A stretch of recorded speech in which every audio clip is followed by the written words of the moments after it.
ان اللہ اصطفیٰ کی، ان اللہ بے شک اللہ نے، اصطفیٰ چن لیا کی تجھے،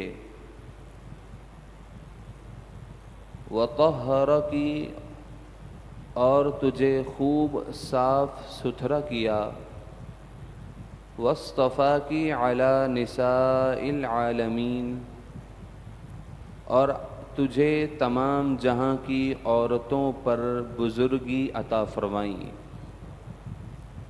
اس آیت کریمہ میں اللہ تبارک و تعالی کی نیک بندی، اللہ کی ولیہ حضرت مریم علیہ السلام کی شان اور عظمت بیان کی جا رہی ہے۔ اللہ تبارک و تعالی کا کلام ہے، فرشتوں کی زبانی حضرت مریم کی شان اور عظمت بیان کی جا رہی ہے۔ یہاں فرمایا اور جب فرشتوں نے کہا، حضرت جبرائیل نے کہا کہ بے شک اللہ تعالیٰ نے اے مریم آپ کو چن لیا ہے، باوجود عورت کے کہ اللہ تبارک و تعالیٰ نے آپ کو بیت المقدس کی خدمت میں بطور نذر قبول فرما لیا ہے، جیسا کہ آپ کی والدہ نے نذر مانی تھی کہ میرے یہاں جو اولاد ہوگی میں اسے بیت المقدس کی خدمت کے لیے وقف کر دوں گی۔ اس زمانے میں بیت المقدس کی خدمت کے لیے لڑکوں کا انتخاب کیا جاتا تھا، لیکن آپ کے یہاں حضرت حنہ کے یہاں لڑکی کی ولادت ہوئی تو باوجود لڑکے کے اللہ تعالیٰ نے حضرت مریم کو قبول فرما لیا، اور ساتھ ہی ساتھ فرمایا وطہرکی اور انہیں خوب ستھرا کیا۔ زمانے کی عورتیں جن عوارضات سے گزرتی ہیں، اللہ تعالیٰ نے ان تمام عوارضات سے حضرت مریم کو پاک پیدا فرمایا اور تمام عورتوں پر فضیلت عطا فرمائی، بزرگی عطا فرمائی، کہ کوئی دنیا میں ایسی عورت نہیں ہے کہ جسے اولاد ملی ہو بغیر اس کے شوہر کے، لیکن اللہ تبارک و تعالی نے آپ کے بطن سے بغیر کسی مرد کے چھوئے اللہ تعالی نے آپ کے یہاں حضرت عیسیٰ کی ولادت فرمائی ہے۔ تو یہ ایسی فضیلت عطا فرمائی ہے، تو فرمایا تمام جہاں کی عورتوں پر آپ کو فضیلت عطا فرمائی ہے۔ اسی طرح آپ کی شان و عظمت میں گزشتہ رکوع میں ذکر کیا گیا کہ حضرت مریم کو بے موسم جنتی پھل عطا کیے جاتے تھے۔ یا مریم قنوتی لربکی، اے مریم آپ اپنے رب کے حضور ادب سے کھڑی ہو جائیں۔ جب فرشتوں نے حضرت مریم سے یہ کہا تو آپ نے اتنا طویل قیام کیا کہ آپ کے پاؤں مبارک سوج گئے، نہ صرف سوجے بلکہ ورم بھی آ گیا اور وہاں سے خون بھی جاری ہو گیا۔ واسجدی اور اللہ کے لیے سجدہ کیجیے، وارکعی مع الراکعین اور رکوع کرنے والوں کے ساتھ رکوع کیجیے۔ اس آیت کریمہ سے بھی ہمیں حضرت مریم کی شان اور عظمت کا پتہ چل رہا ہے۔ یہاں سے معلوم ہوا کہ اللہ والوں کی شان اور عظمت کا تذکرہ کرنا یہ اللہ تبارک و تعالی کا اپنا طریقہ ہے، اور اس شان و عظمت بیان کرنے کی کوئی بھی قید، لمیٹیشن، کوئی وقت کی پابندی کہ اس وقت کرنا ہے اور اس وقت نہیں کرنا، اس چیز کا بالکل بھی قطعاً ذکر یہاں پر نہیں ہے۔ اللہ تعالیٰ نے ان دو آیتوں کو قرآن میں ذکر کیا۔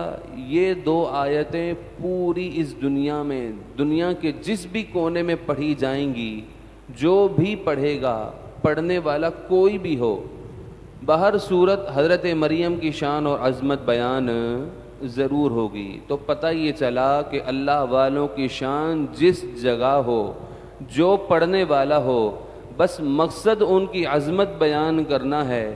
اللہ تعالی ہمیں اللہ والوں کی شان و عظمت بیان کرنے پر اپنی زندگی صرف کرنے کی توفیق عطا فرمائے۔ ذالک من انباء الغیب،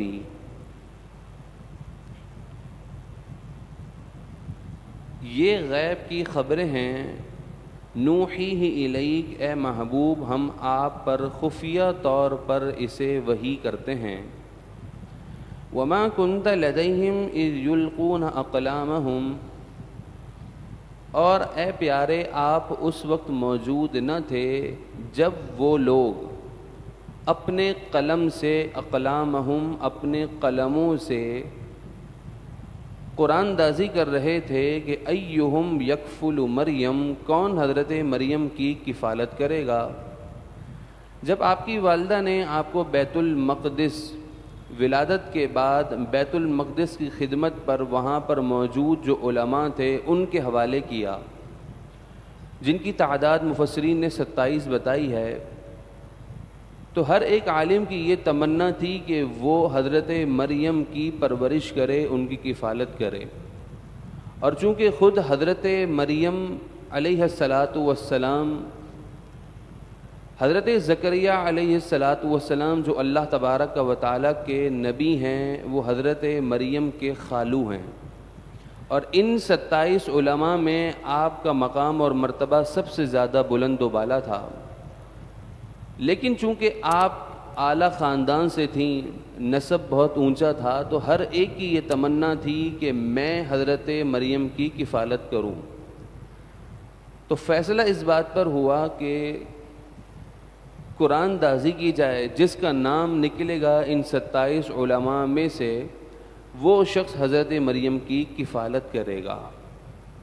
چنانچہ اس طریقہ کار کا بیان کیا جا رہا ہے کہ ان علماء نے اپنے قلم، جن قلموں سے وہ توریت کتاب لکھا کرتے تھے، ان قلموں کو پانی میں ڈالنے کا حکم ہوا، اور فیصلہ اس طرح دیا گیا کہ یہ پانی کے بہاؤ کے الٹی طرف اگر یہ قلم خود بخود چلنا شروع کر دے، جس کا قلم چلنا شروع کر دے گا اس کا فیصلہ کر دیا جائے گا کہ وہ کفالت حضرت مریم کی کرے گا۔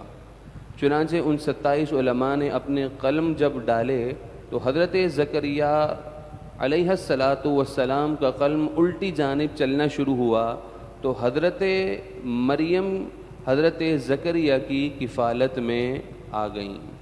وما کنت لدیہم، اور اے پیارے آپ اس وقت موجود نہ تھے، اذ یختصمون، جس وقت وہ آپس میں اس معاملے میں تکرار کر رہے تھے۔ اذ قالت الملائکۃ یا مریم،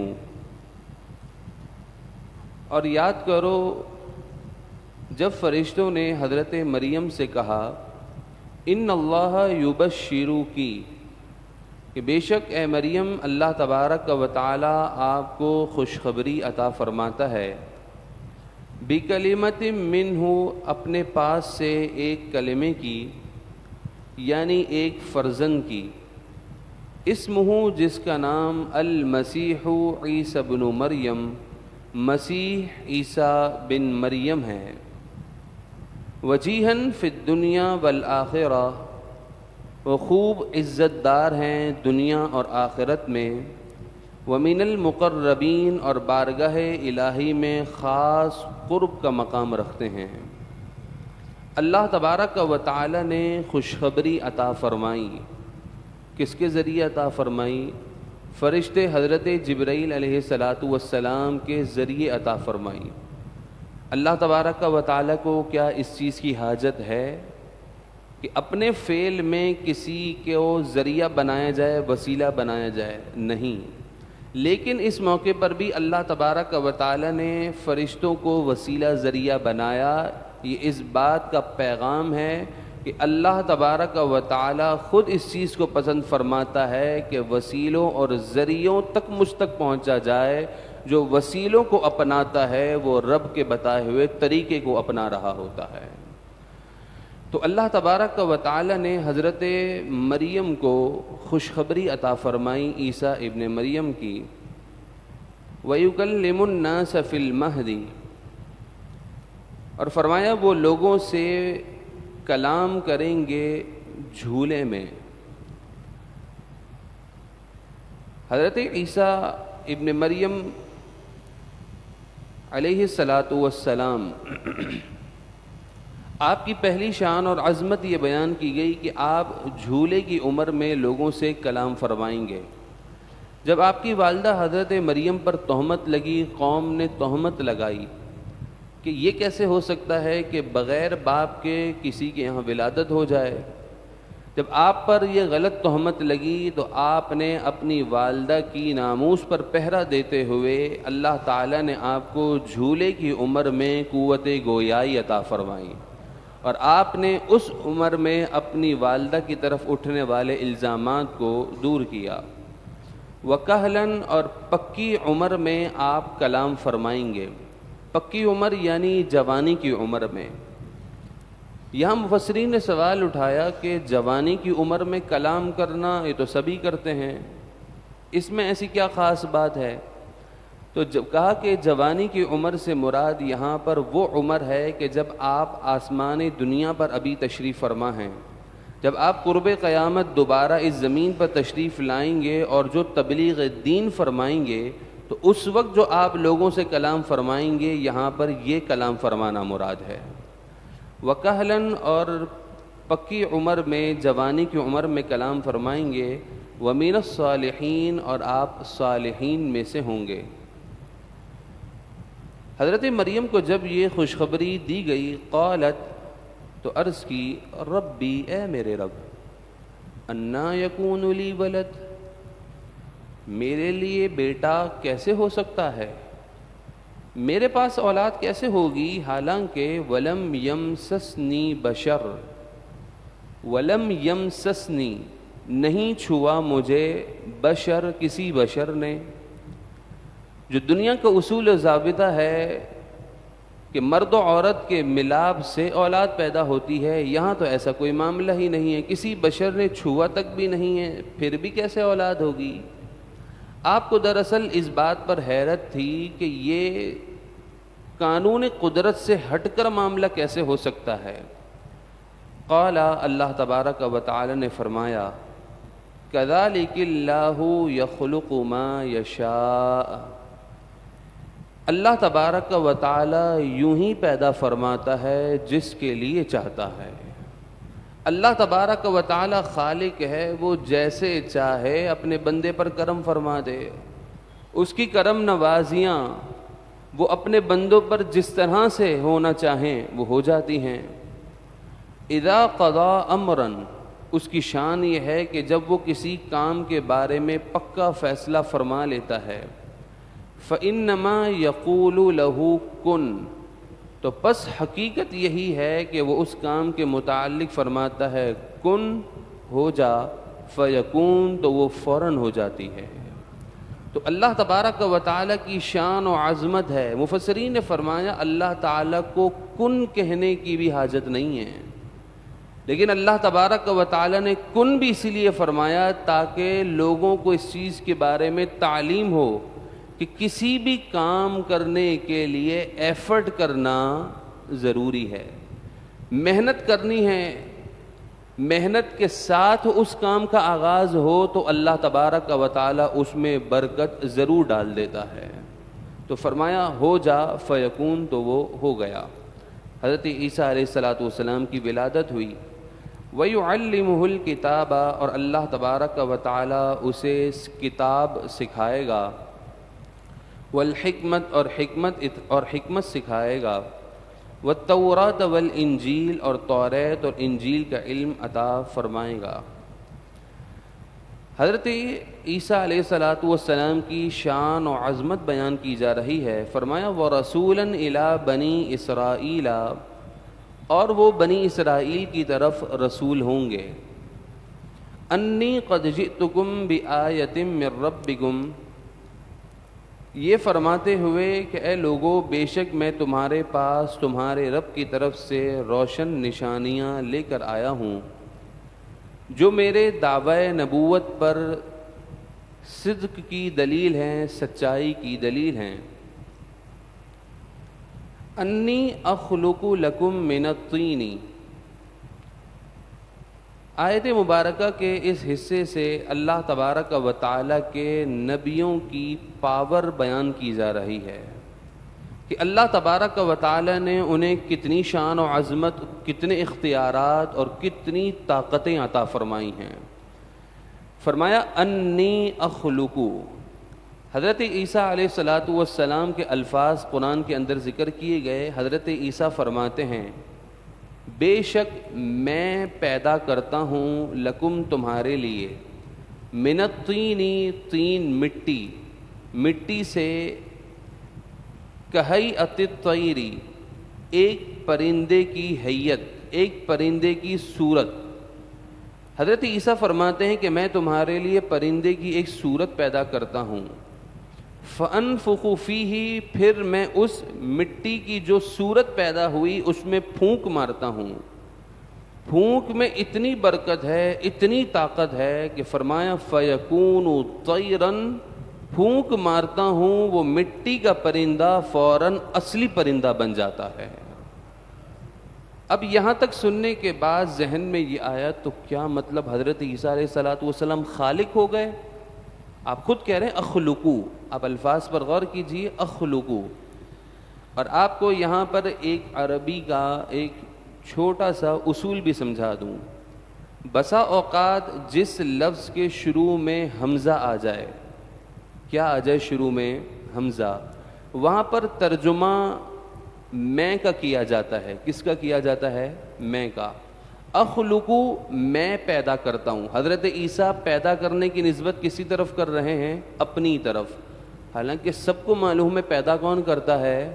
اللہ تعالیٰ۔ تو کیا نعوذ باللہ حضرت عیسیٰ علیہ السلام نے خدائی کا دعویٰ کر دیا ہے؟ نعوذ باللہ کیا حضرت عیسیٰ علیہ السلام شرک کی بات کر رہے ہیں؟ نہیں، شرک ختم ہو گیا۔ کس لفظ سے؟ فرمایا بِإِذْنِ اللَّهِ، میں جو یہ پرندے کی صورت پیدا کرتا ہوں اپنی پاور سے نہیں، اللہ تعالیٰ کی دی ہوئی طاقت سے پیدا کر دیتا ہوں۔ اللہ کی طرف سے اجازت ہوتی ہے کہ عیسیٰ کرو، پھر اللہ کے بندے کر دیتے ہیں۔ صرف یہی نہیں، اب دیکھیے وَأُبْرِئُ الْأَكْمَحَ، حضرت عیسیٰ علیہ السلام فرماتے ہیں میں مادرزاد اندھوں کو ابرئو، شفا دیتا ہوں۔ یہاں پر بھی لفظ پر غور کیجئے، شروع میں آ رہا ہے ابرئو میں، شروع میں حمزہ، ترجمہ ہے میں شفا دیتا ہوں۔ حضرت عیسیٰ علیہ السلام شفا کی نسبت کس کی طرف کر رہے ہیں؟ اپنی طرف فرما رہے ہیں۔ فرمایا میں شفا دیتا ہوں، والابرص، اور جو برص کے مریض ہیں انہیں بھی میں شفا دیتا ہوں۔ سب کو معلوم ہے شفا دینے والی ذات کون سی ذات ہے؟ اللہ تعالیٰ کی ذات ہے۔ لیکن حضرت عیسیٰ علیہ السلام یہ فرما رہے ہیں شفا میں دیتا ہوں۔ اور سب سے بڑی بات، جہاں پر عقل انسانی آ کر تھک جائے اور وہ سرنڈر کر جائے، فرمایا حضرت عیسیٰ کے الفاظ ہیں وَأُحْيِي الْمَوْتَى، احیی زندہ کرنا، الموتى مردوں کو، احیی شروع میں حمزہ ہے، ترجمہ ہوا وَأُحْيِي الْمَوْتَى، اور میں مردوں کو زندہ فرماتا ہوں۔ اب آپ مجھے بتائیے کیا اتنی بڑی شان و عظمت حضرت عیسیٰ علیہ السلام کو نصیب ہوئی، کس طاقت نے دی ہے؟ آگے فرمایا بِإِذْنِ اللَّهِ، اللہ تعالیٰ نے یہ طاقت عطا فرمائی ہے۔ اللہ کے نیک بندے جو بھی کرتے ہیں، چاہے وہ کام ایسے ہوں جو ظاہری طور پر انسان یہ سمجھے کہ یہ کام تو خالق کے ہی ہیں، اللہ تعالیٰ کا ہی کام ہے، اللہ کے علاوہ کوئی کام یہ کر ہی نہیں سکتا، جیسے مردوں کو زندہ کرنا، ظاہری طور پر تو سمجھ میں نہیں آتا۔ ابھی شفا دینے کے متعلق یہ کہہ سکتے ہیں کہ ڈاکٹر نے دوائی لکھ دی، شفا مل گئی، لیکن مردے کو زندہ کرنے کے بارے میں تو آج تک سائنس نہیں کہہ سکتی کہ کسی مردہ کے اندر روح اتار دے وہ۔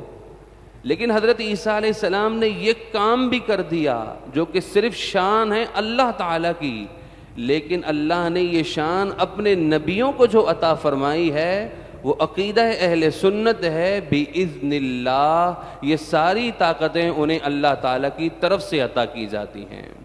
وہ کبھی بھی اپنے بارے میں اس بات کا دعویٰ نہیں کرتے کہ یہ سارے کام ہم از خود کر لیتے ہیں، اللہ نہیں چاہتا پھر بھی ہم یہ کر لیتے ہیں، ایسا عقیدہ اہل سنت بالکل بھی نہیں ہے۔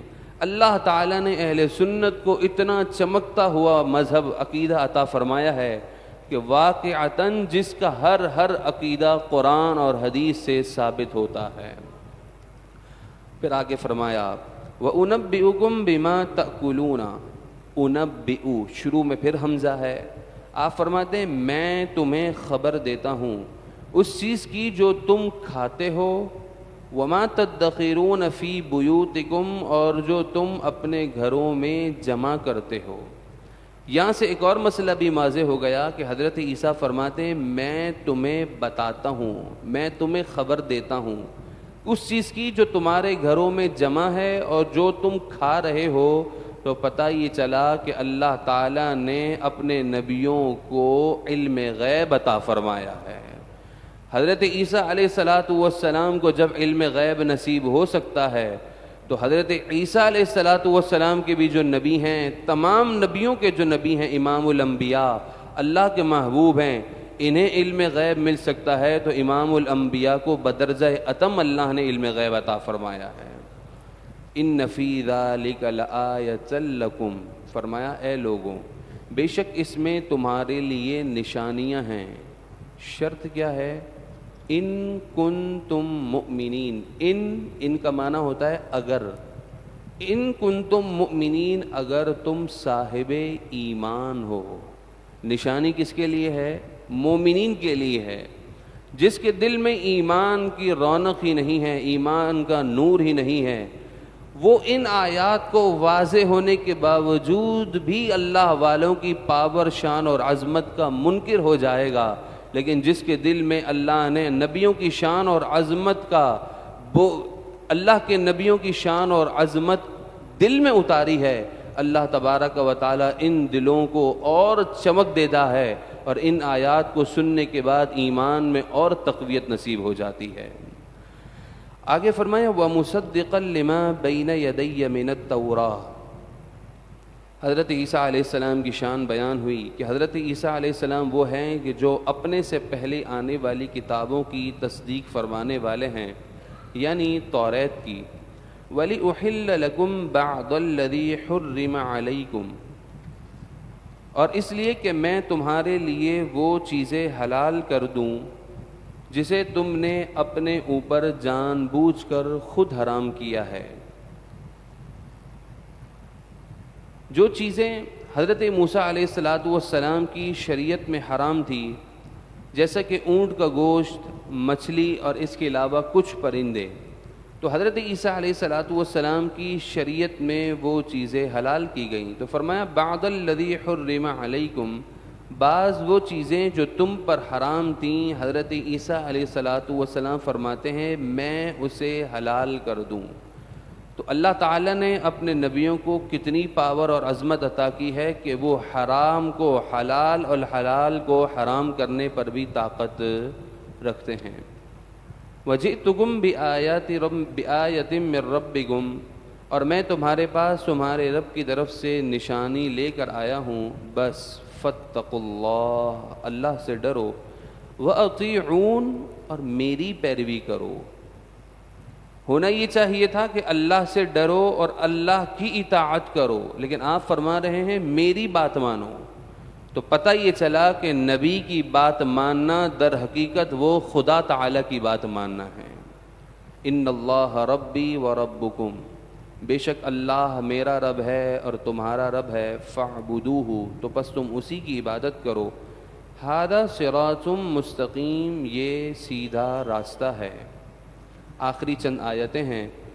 فلما احس عیسیٰ منہم الکفر، پھر جب حضرت عیسیٰ علیہ السلام نے ان سے کفر کی بو محسوس کی، حضرت عیسیٰ علیہ السلام نے دیکھا کہ یہ یہودی اپنے کفر پر قائم ہیں اور آپ کے قتل کا ارادہ رکھتے ہیں، اتنے معجزات کے بعد وہ ایمان نہیں لاتے، تو آپ نے ان سے کفر کی بو محسوس کی۔ قال، تو فرمایا، من انصاری الی اللہ، اللہ تعالیٰ کی طرف میرا مددگار کون ہوگا؟ کوئی ہے جو میری مدد کرے؟ حضرت عیسیٰ علیہ الصلاۃ والسلام کا یہ فرمانا من انصاری، کوئی میرا مددگار ہے، اللہ اللہ کی طرف، حالانکہ جس رب نے حضرت عیسیٰ علیہ السلام کو اتنے بڑے معجزات عطا کیے ہوں، تو کیا وہ رب اپنے پیارے عیسیٰ علیہ السلام کی خود مدد نہیں کر سکتا؟ کر سکتا ہے، لیکن آپ کا یہ فرمانا من انصاری اللہ، کون ہے میرا مددگار، تو پتہ یہ چلا کہ غیر اللہ سے مدد مانگنا جائز ہے۔ غیر اللہ سے مدد مانگنا، جب اللہ کے نبی جن کے پاس ساری طاقتیں ہیں وہ دنیاوی وسائل کو اختیار کر سکتے ہیں، تو اس میں امت کی یہ تعلیم ہے کہ وہ بھی اللہ کے نیک بندوں سے مدد طلب کر سکتے ہیں۔ قال الحواریون، جو آپ کے ساتھی حواری تھے وہ کہنے لگے نحن انصار اللہ، ہم اللہ کے دین کے مددگار ہیں۔ یہاں الفاظ پر ذرا غور کیجیے گا، قرآن کی آیت ہے، حضرت عیسیٰ علیہ السلام فرماتے ہیں من انصاری، میرا کوئی مددگار ہے، کوئی میری مدد کرے گا؟ جواب آ رہا ہے نحن انصار اللہ، ہم اللہ کے مددگار ہیں۔ حالانکہ جواب یہ آنا چاہیے تھا، حضرت عیسیٰ علیہ السلام نے اپنے لیے مدد مانگی ہے تو جواب یہ ہونا چاہیے تھا، حواری کہتے کہ ہاں ہم آپ کی مدد کرنے کے لیے تیار ہیں، لیکن وہ جواب دے رہے ہیں ہم اللہ کے مددگار ہیں۔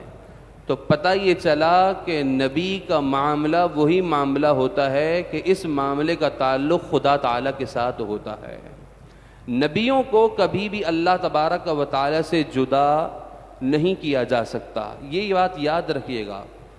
ذات الگ الگ ہیں، نبیوں کی ذات الگ ہے، خدا کی ذات الگ ہے، ذاتیں الگ ہیں لیکن معاملات جدا کبھی بھی نہیں ہیں، معاملات ایک ہی ہیں۔ جبھی تو فرمایا بات حضرت عیسیٰ کی تھی، جواب میں کہا نحن انصار اللہ، ہم اللہ کے مددگار ہیں، تو پتہ یہ چلا کہ نبیوں کا معاملہ اللہ تعالیٰ کے ساتھ ایک جیسا ہے۔ آمنا باللہ، ہم اللہ تبارک و تعالیٰ پر ایمان لائے، واشہد بأننا مسلمون، اے عیسیٰ علیہ السلام آپ گواہ ہو جائیں کہ بے شک ہم مسلمان ہیں۔ ربنا آمنا بما انزلتا، اے ہمارے رب ہم اس پر ایمان لائے جو تو نے نازل کیا، واتبعنا الرسول، اور ہم نے رسولوں کی پیروی کی، اتباع کی، فاکتبنا مع الشاہدین، تو ہمیں حق پر گواہی دینے والوں میں لکھ دے۔ وَمَكَرُوا، اور کافروں نے مکر کیا، کفار بنی اسرائیل نے حضرت عیسیٰ علیہ الصلاۃ والسلام کے ساتھ مکر کیا کہ وہ دھوکے کے ساتھ آپ کو قتل کرنے کی تیاری کر رہے تھے، انہوں نے آپ کو دھوکہ دیا۔ وَمَكَرَ اللَّهُ، اور اللہ تبارک و تعالی نے ان کے ہلاک کی خفیہ تدبیر فرمائی۔ واللہ خیر الماکرین، اور اللہ تبارک و تعالی سب سے بہتر چھپی تدبیر فرمانے والا ہے۔ آیت مبارکہ کا یہ حصہ ہے جس میں الفاظ ہیں وَمَكَرَ اللَّهُ۔ آیت کے اس حصے پر تقریباً ایسے مترجمین کہ جن کے ترجمہ پڑھنے کے بعد انسان کے ذہن میں طرح طرح کے خیالات آئیں، ان مترجمین نے بھی یہاں پر آ کر اس مقام پر ایسا ترجمہ کیا جو شان الہی کے لائق نہیں ہے۔ لیکن قربان جائیے اعلیٰ حضرت امام اہل سنت پر کہ جب اس مکر کے لفظ کی نسبت کافروں کی طرف ہوئی تو آپ نے ترجمہ کیا وَمَكَرُوا، انہوں نے دھوکہ دیا۔ اب جب اسی لفظ مکر کی نسبت اللہ کی طرف ہوئی، فرمایا وَمَكَرَ اللَّهُ، تو جو ترجمہ دھوکے کا آپ نے کافروں کے متعلق کیا تھا وہ ترجمہ نہیں کیا، یعنی یہ ترجمہ نہیں کیا کہ اللہ نے بھی دھوکہ دیا۔ اللہ تعالیٰ دھوکہ دینے سے پاک ہے، کیونکہ دھوکہ دینا یہ عیب ہے اور عیب اللہ تعالیٰ کی ذات سے پاک ہے۔ آپ نے اسی لفظ کی دوسرے انداز سے اس طرح سے تفسیری ترجمہ کیا وَمَكَرَ اللَّهُ، اور اللہ نے خفیہ تدبیر فرمائی ہے، اور اللہ نے خفیہ تدبیر فرمائی ہے۔ جبھی تو ہمارے استاد گرامی فرماتے ہیں گھر میں اگر ترجمہ ہو تو اعلیٰ حضرت امام اہل سنت کا ترجمہ کنز الایمان ہو. اور الحمدللہ اللہ تبارک و تعالیٰ کے فضل و کرم سے حضرت سید الشہداء امیر طیبہ سیدنا حمزہ رضی اللہ تعالیٰ عنہ کی نظر کرم سے اعلیٰ حضرت امام اہل سنت کے ترجمے کی روشنی میں فی زمانہ اردو زبان کا سب سے آسان ترین ترجمہ بحمد اللہ تعالیٰ آپ احباب کو یقیناً علم ہے، جس کا نام ہے البیان ترجمہ. البیان ترجمہ، اور اسی کے ساتھ ہی جو اسی مسجد کے باہر نیچے مکتبے پر بھی موجود ہے البرہان ترجمے کے نام سے. البرہان ترجمے کے اندر خاص اس بات کی رعایت کی گئی ہے کہ ترجمہ جس وقت کیا جائے، بات اگر مبہم ہے، واضح نہیں ہے، تو مختصر سے بریکٹ لگا کر بات کو مکمل واضح کر دیا جائے، اور پھر اتنی بات واضح ہو کہ حاشیہ پڑھنے کی حاجت نہ رہے. بحمد اللہ تعالیٰ یہ ترجمہ نور البرہان کا موجود ہے. میں یہ چاہوں گا کہ آپ تمام احباب اس ترجمے کو ضرور حاصل کریں، ضرور اس کا مطالعہ فرمائیں. اللہ تبارک و تعالی ہم تمام کو قرآن مجید فرقان حمید کا نور نصیب فرمائیں. الحمدللہ رب العالمین والصلاة والسلام علی اشرف الانبیاء والمرسلین. اے مالک و مولا، اے پروردگار، ہم تمام کی حاضری کو اپنی بارگاہ میں قبول اور منظور فرما. اے مالک و مولا، ہم تمام کے صغیرہ کبیرہ گناہوں کو معاف فرما. اے مالک و مولا، اے پروردگار، اپنے فضل و کرم سے ہماری خطاؤں و لغزشوں سے درگزر فرما. اے مالک و مولا، ہمارے مرحومین کی حتمی بخشش اور مغفرت فرما. اے مالک و مولا، فلسطینی مظلوم مسلمانوں کی غیب سے مدد فرما. عالم اسلام میں جہاد کی حرکت پیدا فرما. مسلمانوں کے جان و مال، عزت و آبرو، ایمان اور اعمال صالحہ کی حفاظت فرما. اے مالک و مولا، جتنے پریشان حال ہیں جو یہاں پہ موجود ہیں، جو انٹرنیٹ پر سماعت کر رہے ہیں، جہاں کہیں مسلمان پریشان حال ہیں، سب کی پریشانیاں دور فرما، سب پر اپنا خصوصی فضل و کرم نازل فرما. اے مالک و مولا، اے پروردگار، جتنے بیمار ہیں بیماروں کو صحت عطا فرما، شفا عطا فرما. اے مالک و مولا، جس نیت کے ساتھ درس قرآن کا آغاز کیا ہے، مالک و مولا اس نیت میں کامیابی عطا فرما. اے مالک و مولا، جو مقروض ہیں انہیں قرض سے جلد سبکدوشی نصیب فرما. اے مالک و مولا، جو بے روزگار ہیں انہیں حلال پاکیزہ برکتوں والی روزی نصیب فرما. جو صاحب روزگار ہیں ان کی روزیوں میں برکتیں عطا فرما. اے مالک و مولا، جو بے اولاد ہیں انہیں اولاد نرینہ نصیب فرما. اے مالک و مولا، اے پروردگار، تمام طلباء اہل سنت کو دینی اور دنیاوی امتحانات میں عظیم الشان کامیابی عطا فرما. اے مالک و مولا، جو بے رشتہ ہیں انہیں اچھے رشتے عطا فرما. ہم تمام کی تمام دعائیں، تمام آرزوئیں، تمام التجائیں اپنی پاک بارگاہ میں قبول اور منظور فرما. وصلی اللہ تعالی علی خیر خلقہ محمد وعلی آلہ واصحابہ اجمعین برحمتک یا ارحم الراحمین.